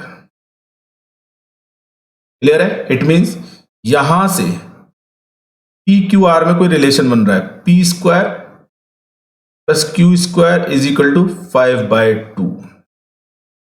चलो इसको इक्वेशन ए बोल दो, चलो क्या बोल दिया इसको, इक्वेशन ए बोल सकते हैं। ठीक है, चेक कर लो आप, 1 और 3 को ऐड किया है तो 1 और 3 के LHS को ऐड करेंगे तो भैया 4 + 1 5 आएगा, बिल्कुल, 1 और 1 2 आएगा, बिल्कुल 1। ठीक है, अब देखो ये आ गया हमारे पास, सॉरी 5/2 r स्क्वायर। इसका मतलब ये इक्वेशन बन गई पी स्क्वायर और क्यू स्क्वायर में, और राइट हैंड साइड में आर की टर्म आ रही है। तो इसी तरह से मैं पी स्क्वायर और क्यू स्क्वायर में एक और इक्वेशन बना लूं आर के साथ, तो आंसर बन सकता है। देखो 1 और 3 को मिक्स किया हमने, किसको, 1 और 3 को मिक्स किया तो इक्वेशन ए मिली। अब ऐसे हम क्या कर सकते हैं, 1 और 2 को मिक्स कर सकते हैं। 1 और 2 को अगर आपने मिक्स कर दिया, सुनना ध्यान से, 1 और 2 को अगर आपने मिक्स कर दिया और थीटा गायब कर दिया तो एक और इक्वेशन बन सकती है। मुझे जो आसान काम नजर आ रहा है वो आ रहा है, सुनना ध्यान से, बाय, क्योंकि इक्वेशन 2 में कितना आ रहा है, 4pq cos थीटा, इक्वेशन 3 में कितना आ रहा है, -2pq cos थीटा। तो ऐसा करते हैं, इक्वेशन 2 में इक्वेशन 3 ऐड करते हैं, लेकिन पहले इक्वेशन 3 को 2 से मल्टीप्लाई भी करूंगा, जगह कम इसलिए मैं डायरेक्ट लिख रहा हूं, समझ रहे मेरी बात को। तो पहले तो मैं क्या करता हूं, इक्वेशन 2 लिख लेता हूं आपके लिए। तो नंबर 2 इक्वेशन कितनी है, 4r square is equal to P square plus 4q square plus 4pq cos theta. Clear है? चलो ठीक है, ये इक्वेशन 2 लिखी है। अब देखो थर्ड नंबर की इक्वेशन देखो, कहां गई, हाँ देखो ये रही ऊपर, 4r square is equal to P square plus Q square minus 2pq cos theta.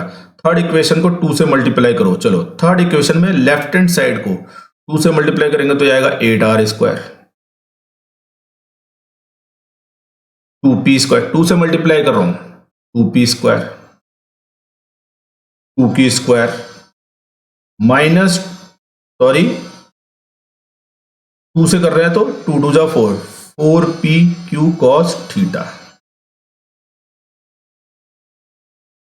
ये देखो थोड़ा काम आसान बनने वाला है। देखो ये कैंसिल आउट हो जाएंगे, सिंपल सी बात है। ऐड कर रहा हूं, क्या कर रहा हूं, ऐड कर रहा हूं, वो आपकी मर्जी है आप कैसे कर रहे हो। मेरे को 2 इक्वेशन चाहिए, ठीक है। 4 में 8 ऐड करोगे तो 12 आएगा, 2 में 1 ऐड करोगे तो 3 आएगा, ये 3p स्क्वायर, ये बनेगा 6q स्क्वायर। समझ रहे हो? चलो ये बन गया, 3 से डिवाइड कर दो, ऐसे करो 3 से डिवाइड करो। चलो 3 से डिवाइड करो इस इक्वेशन को, इसको 3 से डिवाइड करो तो कितना आएगा, p स्क्वायर आ जाएगा, ये 2q स्क्वायर आ जाएगा, 3 4 जा 12, तो 4r स्क्वायर। बच्चों ये 2 इक्वेशन बन गई, इन 2 इक्वेशन से आप रिजल्ट कैलकुलेट कर सकते हो। p की वैल्यू r के टर्म्स में निकालूंगा मैं, q की वैल्यू भी r के टर्म्स में निकालूंगा, आंसर आएगा। अब देखो कैसे सोल्व करते हैं, ठीक है। बड़ा न्यूमेरिकल नहीं है, वो आपको लग रहा होगा आप पहली बार देख रहे हो और इसमें कैलकुलेशन ज्यादा है, लेकिन इस तरह के न्यूमेरिकल की जितनी ज्यादा प्रैक्टिस करोगे उतनी आपकी मैथमेटिक्स स्ट्रांग होती जाएगी, ठीक है। चलो मैंने यहाँ पे क्या किया है, चलो इक्वेशन ए को देखो। इक्वेशन ए क्या है, P square plus Q square. Equation A दिख रही है आपको, P square plus Q square 5r² 2, और ये कितनी है, P square plus 2q square. तो मैंने क्या किया, इक्वेशन ए को, ये इक्वेशन ए है, ठीक है, मैंने इसको -2 से मल्टीप्लाई कर दिया। क्यों कर दिया, देखो ये तरीके आपको आने चाहिए, 9-10 में आपने पढ़ा है इक्वेशन, ठीक है। ये क्या है, P square plus 2q square, ठीक है। चाहे तो आप ए में से बी डायरेक्ट माइनस कर दो, वो आपकी मर्जी है, ठीक है। मैं अपने तरीके से बता रहा हूं, आप और तरीके मिलते हैं। देखो -2 से मल्टीप्लाई करो ए को, तो क्या आएगा, -2p square -2q square minus कितना आएगा, जल्दी बोलो, अरे ये 2 से 2 कैंसिल आउट, -5r²। तो आपकी मर्जी थी कि आप ए में से बी को माइनस कर दे तो क्यू आर में रिलेशन मिल जाता। तो बच्चों क्या होने वाला है, इन दोनों इक्वेशन को ऐड करेंगे तो ये कैंसिल आउट हो जाएगा। -2 में 1 ऐड करोगे तो माइनस आएगा, तो ये आएगा -p square is equal to, ये -5r² है और ये 4r², -r² बनेगा। और बड़े कमाल की चीज आ रही है, पहली बात, P का मैग्नीट्यूड और R का मैग्नीट्यूड एक जैसा है, लेकिन मुझे इसी तरह से Q भी चाहिए R के टर्म से। उसका देखते हैं रेशियो क्या बनता है, कैसे निकालें। सिंपल सी बात है, अगर आपके पास P का मैग्नीट्यूड R के इक्वल आ गया तो चाहे इक्वेशन A ले लो चाहे B ले लो। फ्रॉम इक्वेशन A में चलते हैं। देखो इक्वेशन ए में चले तो P की वैल्यू किसके इक्वल है, R के इक्वल। चलो P की वैल्यू रखते हैं R, तो बनेगा R²। तो आराम से इसको पॉज करके आप धीरे धीरे समझना, खुद सॉल्व करके देखना तो ज्यादा समझ में आएगा। Q² 5/2r², ठीक है। आप देखो ये Q² है और ये 5/2, इधर r² इधर गया तो देखो मैं लिख देता हूं, Q² is equal to 5/2r² minus r²। 5/2 होता है 2.5, 2.5 में से 1 गया तो 1.5, नहीं तो 3/2 लिख दो। It mean Q² is equal to आएगा 3/2r²। क्लियर है। दोनों तरफ स्क्वायर रूट लेंगे, दोनों तरफ क्या लेंगे, स्क्वायर रूट लेंगे। चलो लो स्क्वायर रूट लो, Q आ गया, T का स्क्वायर रूट √3, 2 का √2, तो ये बन जाएगा √3/2 ऑफ R। नेक्स्ट पेज पे जगह नहीं हमारे पास, इसलिए हम यहां पे आपको बताएंगे। तो बच्चों P का मैग्नीट्यूड R के इक्वल मिल रहा है, देखो, और Q का मैग्नीट्यूड कितना मिल रहा है हमें, √3/2 R।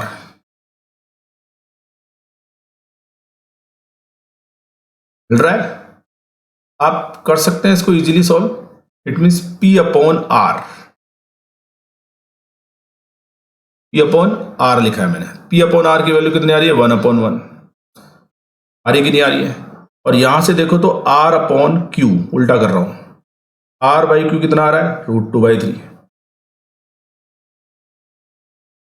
आ रहा है। तो हमारे पास बनेगा P रेशियो, यहां से ये R है,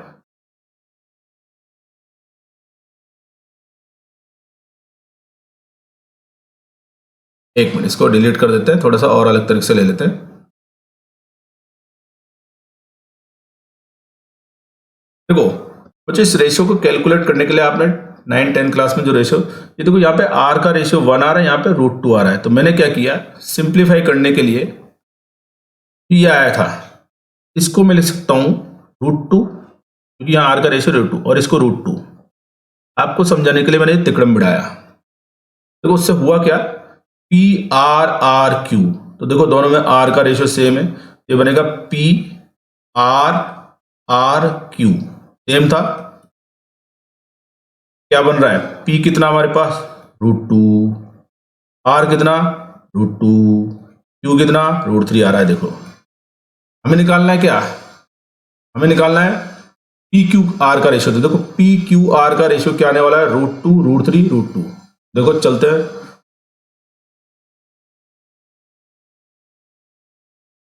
देखो ये आंसर आने वाला है। ये आंसर आ नहीं सकता, कैलकुलेशन करते रहो कितनी आंसर। तो समझ में आया बच्चों, ये भी काफी अच्छा न्यूमेरिकल था। वही equation under root A square plus B square plus 2ab cos theta को ले रहे थे और उसके अकॉर्डिंग हमें इसे सॉल्व करना था। ठीक है, उन्हीं रिजल्टेंट को लेकर हमने इसको सॉल्व किया, बस मैथमेटिक्स ज्यादा थी। तो नीट वाले बच्चे अगर इसको देख रहे हैं तो घबराए नहीं, इसको आप सॉल्व करेंगे, जितनी ज्यादा बार खुद सॉल्व करेंगे उतना ज्यादा आपको समझ में आएगा। ठीक है बच्चों, चलो बच्चों एक और एग्जाम्पल है, और लास्ट का एग्जाम्पल काफी बढ़िया एग्जाम्पल मुझे लगता है। ये सबसे लास्ट में लिया है और हमने शुरुआत में पहले या दूसरे लेक्चर में इनमें कंबाइन करके आपको बताया था, geometrical method of vector addition, उसी से रिलेटेड क्वेश्चन लिया है। तो क्या कह रहा है, एबीसी जो है एक रेगुलर हेक्सागन है जिसका सेंटर ओ है। तो आपसे बोल रहा है vector AB, vector AC, AD, A और एएफ का वेक्टर सम करेंगे तो क्या आएगा। तो बच्चों अगर आप ध्यान से देखो तो फोर्थ ऑप्शन 0 है, सी ऑप्शन है 6 टाइम ऑफ एओ वेक्टर और एओ, और ये है, और है क्या, ए बी हमारे पास है, ए सी वेक्टर बनाना पड़ेगा। ठीक है, चलो बना के दिखाता हूं मैं। यहां से सॉल्यूशन शुरू हो गया, चलो एक बार बोल क्या रहा है, कहना क्या चाह रहा है। देखो ये बनेगा वेक्टर ए बी, क्लियर है, क्लियर है। ये बनेगा हमारे पास वेक्टर ए सी, जाएगा उधर ही। ठीक है, और फिर बनाना है एडी, आजा भाई, फिर बनाना हमको एडी, हाँ, फिर बनाना है हमको एडी, तो ये बन गया एडी। ठीक है, रेगुलर हेक्सागन है, तो ए वर्टेक्स से डी वर्टेक्स पर जो लाइन जाएगी वो सेंटर ओ से जाने वाली है। ठीक है, फिर हमें चाहिए वेक्टर ए, तो देखो वेक्टर ए की बात करें, ये बन गया वेक्टर ए,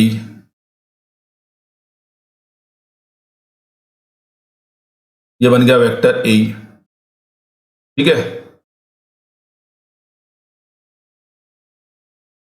और ये बन गया हमारे पास वेक्टर ए एफ। देखो बच्चों, A B, A C, A D, A F का सम यहां 0 नहीं आ सकता है। ठीक है, 5 वेक्टर है, मैग्नीट्यूड सेम नहीं है, सेम एंगल पे नहीं है, तो 0 नहीं आने के कोई भी चांस नहीं है। लेकिन आंसर देखो एओ के टर्म्स में, एओ के टर्म्स में, वेक्टर एओ किसके टर्म्स में, एओ। पहले बात करें, मुझे वेक्टर ए बी चाहिए, ए सी चाहिए, ए डी चाहिए, ए चाहिए, ए एफ चाहिए, और देखते हैं क्या मिलने वाला है। तो मैंने पहले से कुछ डायग्राम बना के रखे हैं जिससे टाइम वेस्ट ना हो आपका। क्योंकि सबसे पहले यहां पर एक रिलेशन आने वाला है, ध्यान से देखो, ए से डी तक ये जो लाइन सेगमेंट आ रहा है, पॉइंट ओ क्या करता है, पॉइंट ओ इन दोनों ए और डी को मिलाने वाला जो लाइन सेगमेंट है उसको इक्वली बाइसेक्ट करता है, यानी ए से ओ तक की जितनी लेंथ उतनी ओ से डी तक की लेंथ। ठीक है, और अगर क्या मैं ऐसे लिख सकता हूं, वेक्टर ए डी, एक मिनट इन चेंज कर देते हैं, यहां लिखते हैं, एक रिलेशन मिल रहा है वेक्टर ए डी के लिए, ए से डी तक का वेक्टर जो आएगा वो आएगा वेक्टर ए ओ का 2 टाइम्स।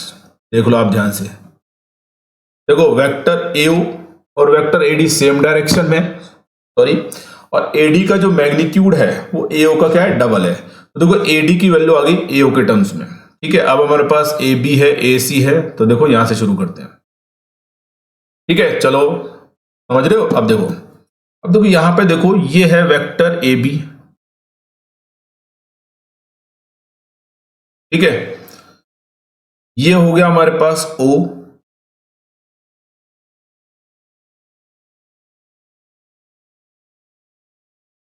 देखो अगर मैं यहां पर आपको समझाने के लिए एओ वेक्टर बनाऊं, एक बार ए से निकलने वाला एओ वेक्टर बनाऊं, एक मिनट, ये बनेगा एओ वेक्टर। ठीक है, क्वेश्चन एनालिटिकल है और आपको थोड़ा सा दिमाग लगाना पड़ेगा किस तरह से सॉल्व करना है ये। ठीक है, अब देखो ये बन गया वेक्टर ए बी, ये बन गया एओ। अगर मैं ए बी वेक्टर और एओ वेक्टर की बात करूं और अगर मैं ये पैरेललोग्राम बनाऊं, कंप्लीट कर दूं, तो देखो ए बी सी ओ बन गया पैरेललोग्राम, वेक्टर ए बी ए ओ क्या बन गया हमारे पास, एडजेसेंट साइड बन गई। इट मींस इन दोनों के इंटरसेक्शन पॉइंट से जो डायगोनल जाएगा वो बनेगा इनका रिजल्टेंट, और ये है AC। समझ रहे हो? कुछ क्लियर हुआ? यानी वेक्टर AB की वैल्यू मिल रही है, और क्या मिल रही है देखो, पैरेललोग्राम लॉ अप्लाई किया, vector AB plus vector AO equal to क्या मिलेगा, AC। बाद में देखेंगे क्या होगा।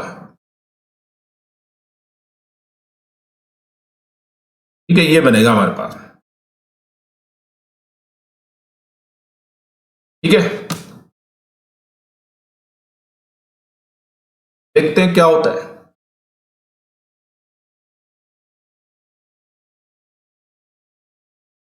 AC की वैल्यू देखते हैं। ठीक है, अब देखो इधर, अब ये है वेक्टर AB, ये वेक्टर AF है। कमाल की बात आ रही है, देखो ये O हो गया, सुनना ध्यान से।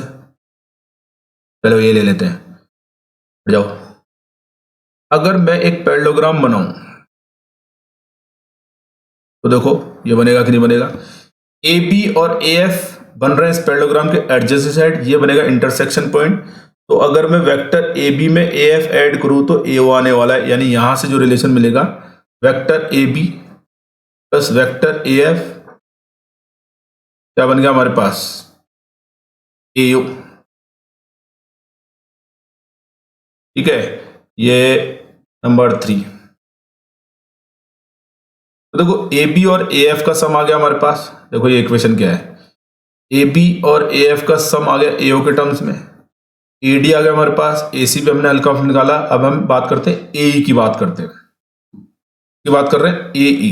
देखो क्या आने वाला है, देखो वेक्टर AE क्या बनेगा, पहले आप देखो, सुनना ध्यान से। ठीक है, शेप से ले लेते हैं क्योंकि गड़बड़ हो जाती है। AE वेक्टर बनेगा ये, ठीक है, ये बन गया वेक्टर AE।